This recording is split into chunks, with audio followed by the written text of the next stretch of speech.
Well, you're here, the most important video this week. So hopefully you've watched all of the videos leading up to this point because I've taken you through each transformation separately. This video is going to put it all together because in the real world, most often we're not just going to have one transformation, we're going to have more than one. So we want to talk about what that's going to look like, and that's what we're going to do on the next 3 slides. So let's take a look at a transformations question. Before we get started, a couple of things that I want to point out. First of all, inside your Blackboard course, there is a PDF, and that PDF is called Summary of Transformations of Functions. And essentially what it does is it goes through everything that we've talked about in the previous videos, transforming by shifting or stretching or reflecting, etc., and puts it all together. And then the very, very last row of that is exactly the row I have here.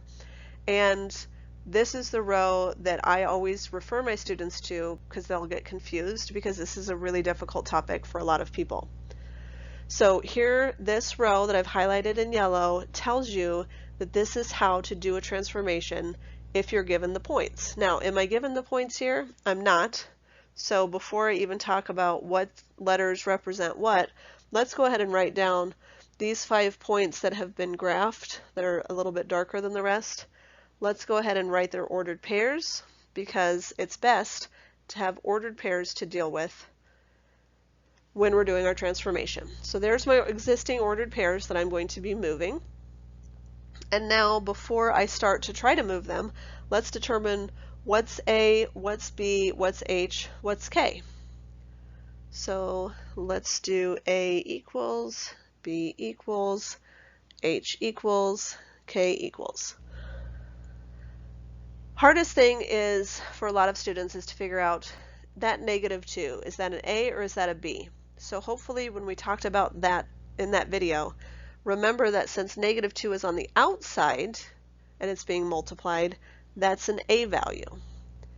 A B value would be inside. So as I can see, there's no number in front of X except for 1. So B is actually 1, but because B is 1, we don't care about it. So we'll only care about B if it's a number other than 1.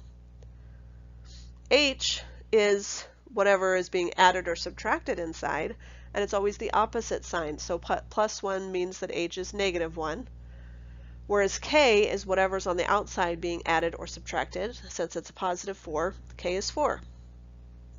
So now let's take a look at how to go from our existing function to our new function, so our new X and our new Y. And here's how I'm going to do it. I'm just going to follow my instructions right up here. So we already did step 1, identify what everything is. Step 2 says find your new X by dividing X by absolute value of B. Well, B is 1, so we don't care because when I divide by 1, I get the same value. And then add H. So to find my new X, I'm going to take my X and I'm going to add H, which means I'm going to add -1. So essentially I'm subtracting 1 from each of those. So there's my new 5X values. Pretty straightforward. To find my new Y values, I'm going to multiply each Y by A, which is -2. So I'm going to take -2 times my Y value, and then I'm going to add K, so plus K. And K, I should have written, is 4. So I'm going to take my existing value times -2 and add 4. And as long as when you're doing this, you're explaining, say in a forum question like you might have on something like this, I don't need to see the work for each and every line as long as you're telling me that this is how I'm going to find my new Y. So I'm going to take, essentially for the first one, 2 times -2, so -2, I'm just going to plug in the Y value, plus 4, so -2 times 2 is -4, plus 4 is 0. -1 times -2 is -2, plus 4 is 2. 0 times -2 is 0, plus 4. 1 times -2 is -2, plus 4 is 2. And 2 times -2 is -4, plus 4 is 0. So here's my new values. I found my x values by subtracting 1, found my y values by multiplying by -2, then adding 4. And now I can just plot -3, 0, -2, 2, -1, 4, 0, 2, and 1, 0. And so my new function is going to look like this. And this makes perfect sense because this negative says, hey, you're going to flip it over the x-axis. It looks like it got shrunk down a little bit, or I guess vertically stretched, which looks like it got shrunk down horizontally, but it actually got vertically stretched because my points are 2 away from one another instead of just one y value away from one another. So this is all of the transformations at once. Let's take a look at another one, and I want to point out a very important difference. There's a couple of very important differences on this example, but the most important one is this. I have given you a function y equals f of x. On our last example, you actually knew that the function was an absolute value function, which means if I wanted to, when I got done with my last example, I could go into Desmos.com and I could have said, hey, what's my new values? This one, I actually have to know what I'm doing a little bit. So here's how I'm going to do it.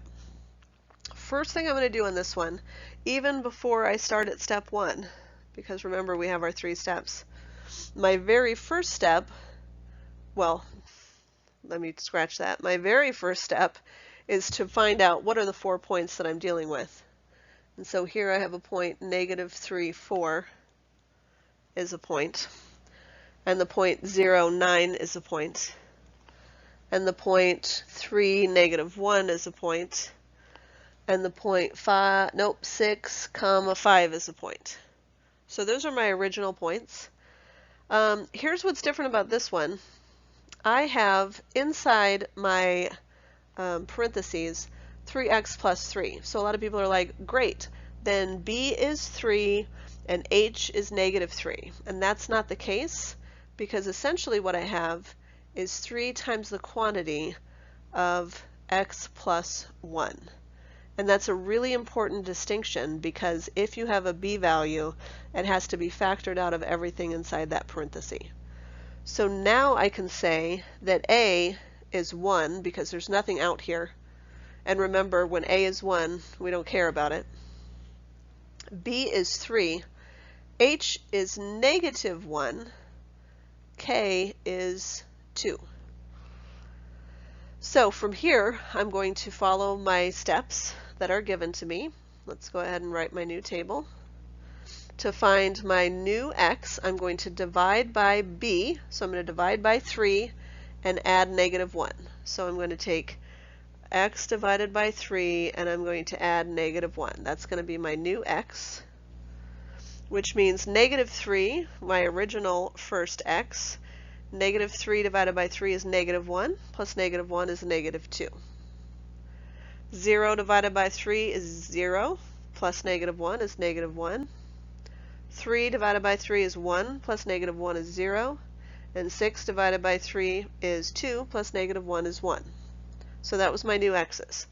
My new y's, I'm going to multiply by a, which we don't care about because multiplying by 1 doesn't change anything. And we're going to add k. So y plus k is 2.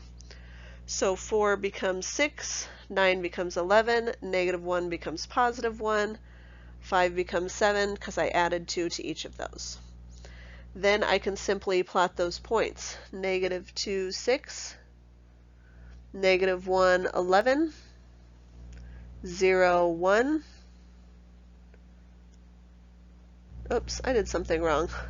Let's try that again. -2, 6 would be here. My goodness. -1, 11 is up here. 0, 1 is here. And 1, 7 is here. And this is a very skinny little graph that we got going on. That last one was horrible. But that would be my transformed graph. Again, that wasn't much better, but you get the idea. This would be my transformed graph. Here's one for you to try. Again, I haven't given you what the actual function is, I've just given you the points. So let's find those together to make sure we're all dealing with the exact same x and y values. It looks to be -3, 2, and 0, 4, and 2, -3, and 5, -5. So go with it. See how you do? This one, you've got an A and a B value and an H and a K. So do the best you can. When you're done, press play to see how you did. All right, so I have already found all of my points that are on my existing graph, and I need to identify what I have for A, B, H, and K. Just like on our last one, because I have a B value, and whenever I have a B value, I need to factor that -1/2 out of both terms inside. So if I take -1 divided by -1/2, it's essentially like times -2. So -1 times -2 is +2. So this was the trickiest one. So if you struggled with this, you are not alone, my friend. So here, A is the guy on the outside, that's 2. B is the guy on the inside, that's -1/2. H, you may have gotten wrong because you may have forgotten to factor out the -1/2. But H would actually be -2 because it's the opposite of what's inside. And K is +1. So now my new points, following my steps, my new x is I'm going to take the x-coordinate divided by b. So I'm going to take x divided by 3, divided by b is 1/2, which means I'm actually taking it times 2. 2 times x, and add h, and then change the sign if b is negative, so at the end I'm going to change the sign. So that's how I'm going to find my new x value. So -3 times 2 is -6, plus -2 is -8. Change the sign, +8. 0 times 2 is 0, plus -2 is -2. Change the sign to 2. 2 times 2 is 4, plus -2 is 2. Change it to negative. And then 5 times 2 is 10, plus -2 is 8. Change the sign. Now let's look at my new y's. My new y's are multiplying by a, so my new y would be taking a, which is 2, times y, and then adding k, which is 1. So 2y plus 1. So 2 times 2 is 4, plus 1 is 5. 4 times 2 is 8, plus 1 is 9. -3 times 2 is -6, plus 1 is -5. And -5 times 2 is -10, plus 1 is -9. So let's go at it. We've got 8, 5. We've got 2, 9. -2, -5. And -8, -9. So that's my new figure. All sorts of things happen to this one. It's been shifted, it's been reflected, all kinds of craziness. That was a really bad last line there. But you get the idea. It was obviously reflected across the y, and then it's got some stretching, shrinking, all kinds of good stuff going on, but that should be your new answer.